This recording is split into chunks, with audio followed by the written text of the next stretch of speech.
Jamaat Shibir NCP একযোগে বিএনপিকে কঠিন বার্তা দিচ্ছে। বিএনপির চেতনার দিন শেষ। ঘটনা শুরু। চীনে গিয়েও সেভেন সিস্টার্স নিয়ে চাঞ্চল্যকর তথ্য দিলেন ডক্টর ইউনূস। খুঁজে পাওয়া যাচ্ছে না আওয়ামী লীগের নামে নতুন দলে নিবন্ধন চাওয়া ব্যক্তিকে। অবৈধ সম্পদের তথ্য ফাঁস হলো আওয়ামী নেতা নাসিম পুত্রের। আওয়ামী লীগ বিএনপি এদের মধ্যে কোনো পার্থক্য নেই। সব ক্ষমতার বদল, সব ক্ষমতার বদল, সব টাকা জালেম অত্যাচারী দুর্নীতিবাজ নব্য ফ্যাসিস্টরা আবার দেশকে দখল করেছে। আর হয়তো এক বছর যদি ফ্যাসিস্ট সরকার থাকতো আমাকে হয়তো ঝুলাই দিত। আমাদের ছাত্র জনতার বিপ্লবের সময় হয়েছে, যারা শহীদ হয়েছেন তাদের আত্মার মাগফিরাত করি, কামনা করি। পাশাপাশি যারা আহত হয়েছেন তাদের সুচিকিৎসা দেওয়া এবং তাদেরকে একটা যোগ্য প্রয়োজন অনুযায়ী, যার যে যোগ্যতা অনুযায়ী কর্মস্থলে নিয়ে যাওয়া, এটা আমাদের পুরো দেশবাসীর দায়িত্ব। ব্যতিক্রমী একটি ঈদ পালন করতে যাচ্ছে বাংলাদেশের জনগণ। গত 16 বছর স্বৈরশাসকের কারণে, ফেসিবাদের কারণে বাংলাদেশের মানুষ নাবিচ্ছাস উঠে গিয়েছিল। মানুষজন কোনোভাবে শান্তিতে ঈদ করতে পারেনি। কিন্তু এই প্রথম বাংলাদেশে এমন একটি শান্তিময় ঈদ করতে যাচ্ছে, সেখানে শেখ হাসিনা বিহীন বাংলাদেশ, আওয়ামী লীগ বিহীন বাংলাদেশ, ফেসিবাদ মুক্ত বাংলাদেশে, নতুন স্বাধীনতার এই বাংলাদেশে সুন্দরভাবে আয়োজিত হতে যাচ্ছে ঈদ উদযাপন। 7.7 মাত্রার শক্তিশালী ভূমিকম্পে কেঁপে উঠেছে মিয়ানমার। যে কম্পন অনুভূত হয়েছে ঢাকা, কলকাতা, থাইল্যান্ড, চীন সহ পার্শ্ববর্তী দেশগুলোর বেশ কয়েকটি শহরে। ভূমিকম্পে মিয়ানমার ও ব্যাংককে বহু ভবন ও কিছু সেতু ধসে পড়েছে। চীন, থাইল্যান্ড এবং মিয়ানমারে স্থানীয় সময় শুক্রবার শক্তিশালী ভূমিকম্প অনুভূত হয়েছে। ভূমিকম্পের কেন্দ্র ছিল মিয়ানমার। স্থানীয় সময় শুক্রবার দুপুরে মিয়ানমারের 7.7 মাত্রার ভূমিকম্প অনুভূত হয়েছে। আসসালামু আলাইকুম প্রিয় দর্শক, বর্তমান বাংলাদেশের রাজনৈতিক প্রেক্ষাপট বা রাজনৈতিক পরিস্থিতির উপর বিশ্লেষণ করে আপনাদের সামনে কিছু গুরুত্বপূর্ণ ভিডিও ফুটেজ নিয়ে হাজির হয়েছি। এমনকি দর্শক, আমি আশা করছি যারা ভিডিওটি অন করেছেন তারা ভিডিওটি না টেনে সম্পূর্ণ মনোযোগ সহকারে দেখবেন। তাহলে এই ভিডিওর মূল রহস্য বা আসল ঘটনাগুলো জানতে বা বুঝতে পারবেন। তো প্রিয় দর্শক, আমি আর বেশি কথা বাড়াবো না, চলুন দেখে আসি আজকের সেই কাঙ্ক্ষিত ভিডিওগুলো।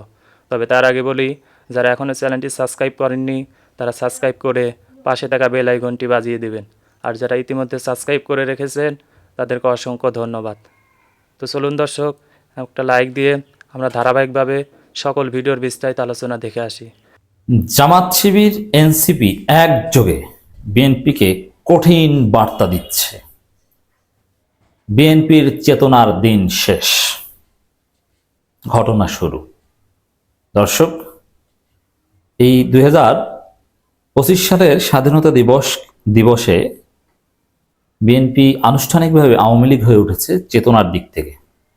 এর আগে ছিল অনানুষ্ঠানিক, একদম আওয়ামী লীগ যে বয়ান দিত, কোথায় সে জিয়াউর রহমান 19 দফা অমুক তমুক সব কিছুতে লাথি মেরে বিএনপি আওয়ামী লীগ হয়ে উঠেছে। তারা আমাদের 24-এর বিপ্লবকে ভুলিয়ে দিতে চাইছে। তারা এটাকে দ্বিতীয় স্বাধীনতা বলতে চায় না। দ্বিতীয় স্বাধীনতা কেন? আমরা তো তৃতীয় স্বাধীনতা বলতে পারি চাইলে, কিন্তু সেটা না বলে আমরা দ্বিতীয় বলছি। 47, 71, 24 সব আমাদের। সরি। তো দর্শক, দ্বিতীয় স্বাধীনতার বিরুদ্ধে বিএনপি আনুষ্ঠানিকভাবে এই স্বাধীনতা দিবসে অবস্থান নিয়েছে।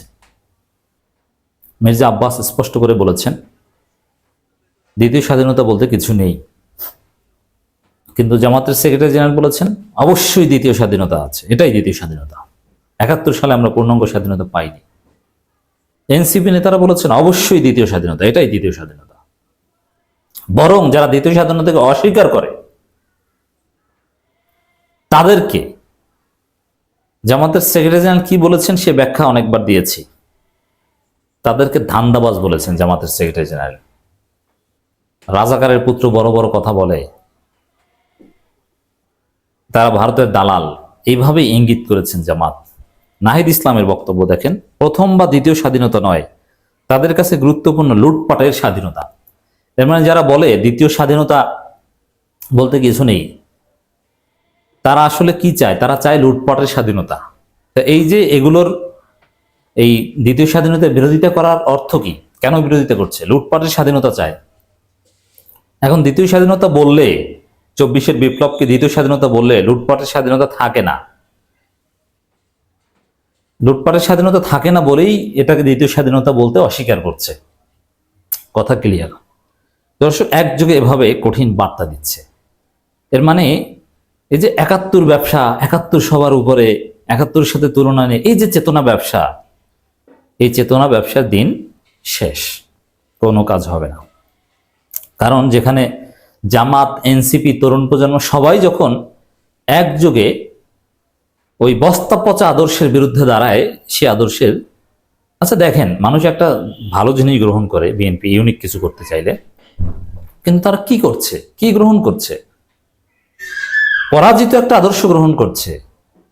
যেই ৭১ ব্যবসা করে, যেই চেতনা ব্যবসা করে, যে চেতনার কথা বলে প্রতিপক্ষকে রাজাকার ট্যাগ দিয়ে হাসিনাকে পালিয়ে যেতে হয়েছে, সেই চেতনা গ্রহণ করে মিনিমাম লজ্জা শরম বা মাথায় কি কাজ করে না? যারা লুটপাটের রাজনীতি করে তাদের কাছে ২৪ দ্বিতীয় স্বাধীনতা নয়। এর মানে বিএনপি হচ্ছে লুটপাটকারী দল, এই কারণে তারা দ্বিতীয় স্বাধীনতা বলতে রাজি নয়। জামাত সেম জবাব দিয়ে একযোগে কঠিন বার্তা। অতএব বিএনপির চেতনার দিন শেষ। একযোগে জামাত এনসিপি প্রতিহত করবে। জামাত এনসিপির মধ্যে দ্বন্দ্ব, সংঘাত, বিরোধ থাকবে, কিন্তু দিন শেষে বিএনপির বিরুদ্ধে দাঁড়ানো এটা অনিবার্য বাস্তবতা। আরো নানান বিষয়ে কথা বলেছেন।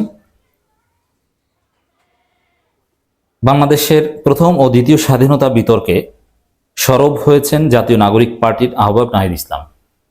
এবার নাহিদ ইসলাম সরব হয়েছেন। এর আগে ২৬শে মার্চ জামাতের সেক্রেটারি জেনারেল যে ভাষায় কথা বলেছেন, এত কঠোর ভাষায় জামাত নেতারা কথা বলে না। তাহলে বিএনপির জন্য দুই দলের পক্ষ থেকে একটা কঠিন সিগন্যাল।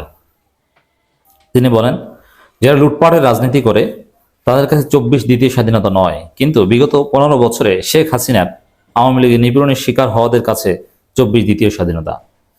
তাহলে এখানে একটা বিষয়, যে একজন সাংবাদিক লিখেছেন যে ২৪ দ্বিতীয় স্বাধীনতা কিনা এটা খালেদা জিয়ার কাছে জিজ্ঞেস কর। বাটপারের বাচ্চা বাটপার, ভারতের দালালের বাচ্চা দালাল, খালেদা জিয়ার কাছে জিজ্ঞেস কর।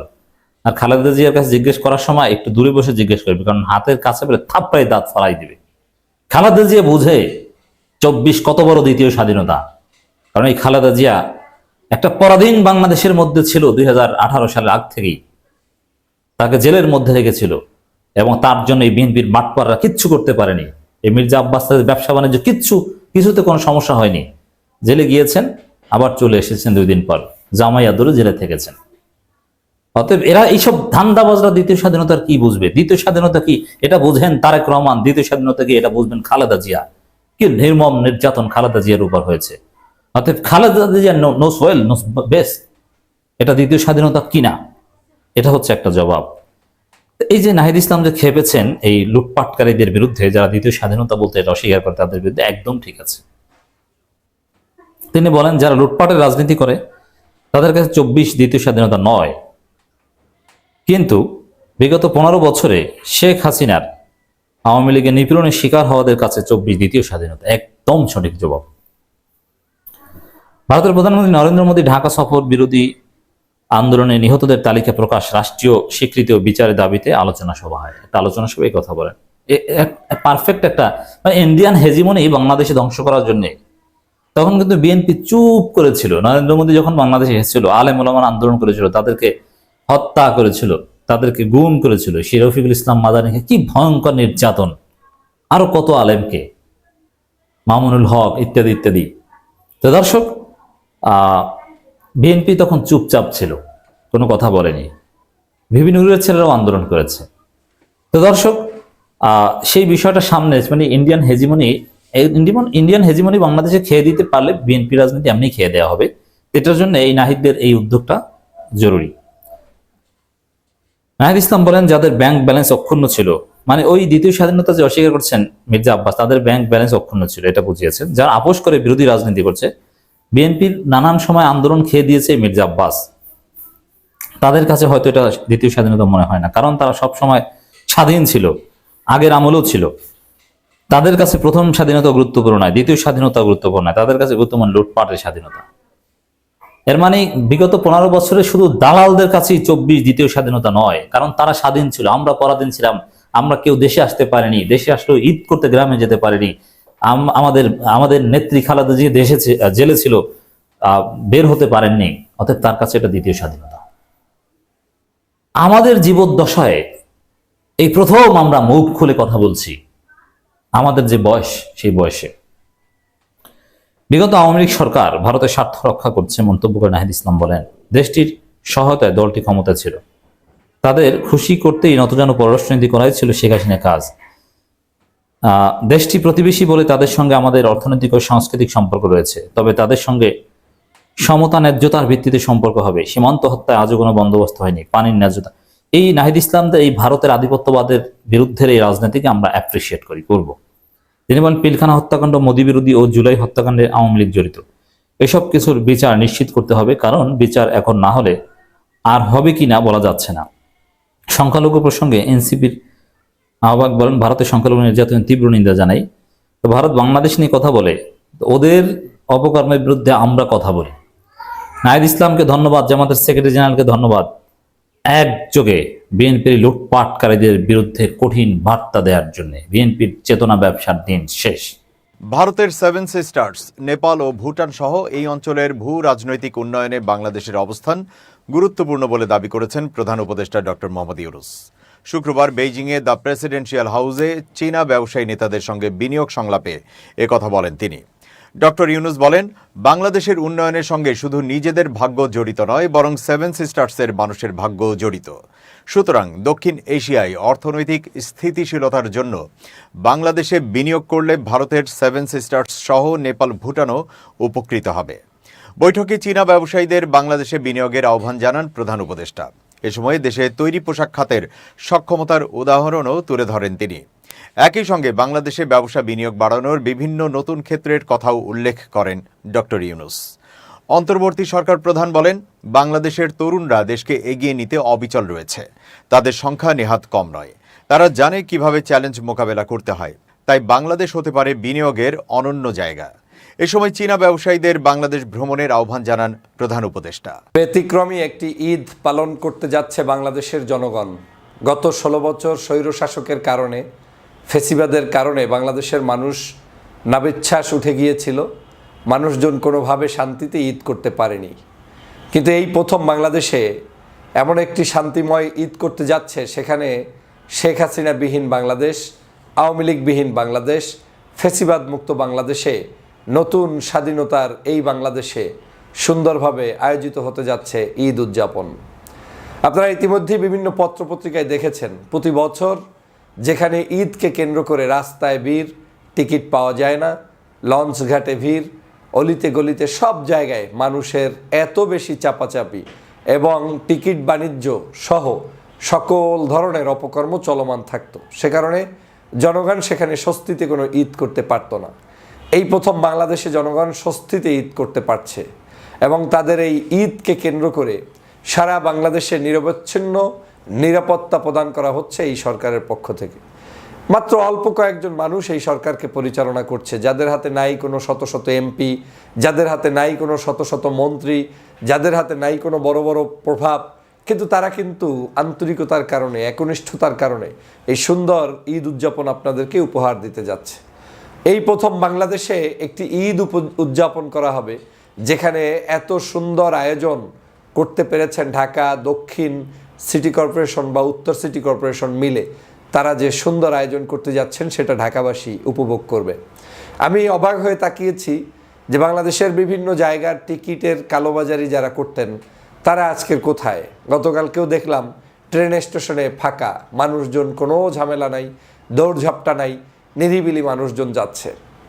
বাংলাদেশে এই প্রথম একটু লম্বা সময় নিয়েও ঈদের ছুটি উপভোগ করছে জনগণ। বিভিন্ন কারণে আমাদের এই ছুটিটা লম্বা হয়েছে।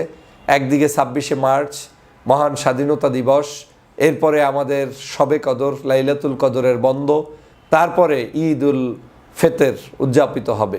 এই সব মিলে লম্বা একটি সময়ও জনগণ পেয়েছে। প্রিয় দর্শক, আমি আশা করছি ভিডিওটি সম্পূর্ণ মনোযোগ সহকারে দেখেছেন। এর সাথে ভিডিও সম্পর্কিত কোনো তথ্য বা মতামত থাকলে কমেন্ট বক্সে জানিয়ে যাবেন। আজকের মতন এখানে শেষ করছি। ফিরে আসছি আগামী দিনে অন্য কোনো টপিকস নিয়ে। সে পর্যন্ত ভালো থাকবেন। আল্লাহ হাফেজ।